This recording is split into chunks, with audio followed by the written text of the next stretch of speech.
President Trump has signed an executive order slashing federal funds for PBS and NPR. And according to the White House, both organizations, quote, spread radical, woke propaganda disguised as news. And not only does the EO seek to end federal funding, it also calls on federal agencies to root out other indirect sources of funding. In response, the head of PBS said the order threatens its ability to serve the American public with educational programming. The statement went on to suggest PBS was exploring options to allow it to continue to serve all Americans. And with that news today, we do want to bring in our Sue O'Connell. She's joining us live from Dedham. Sue, we do need to take off your Karen Reed hat for a moment. We got to pivot to politics here.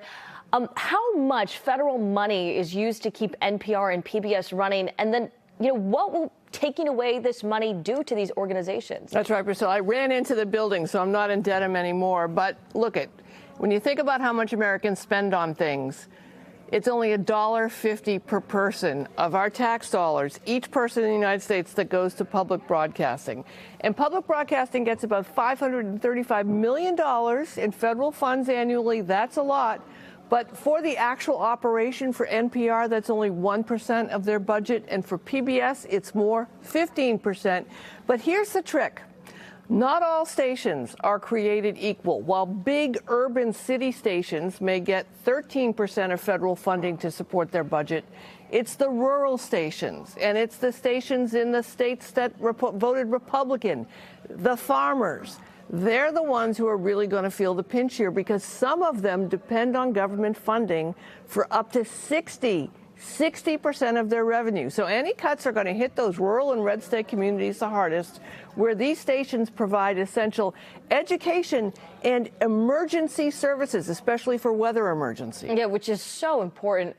This executive order appears to be part of a bigger mission by the White House to, punish or silence those who disagrees with it.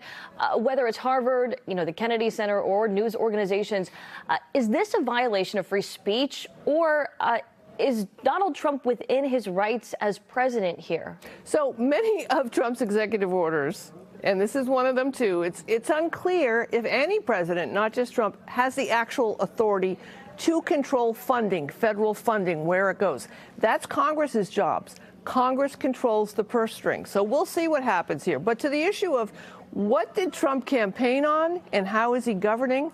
He said he was going to be the free speech president. And just this week, he said he brought back free speech in his first 100 years. I might argue that this action and those actions you talked about are the opposite of free speech. Well, Sue, the president also wants to dismantle the U.S. Agency for Global Media, Voice of America, and Radio Free Europe. Now, these organizations that work to cover news in areas that restrict the free press, what's the thought process here? And we know, the president doesn't like, CNN or MSNBC. Has been very vocal about that.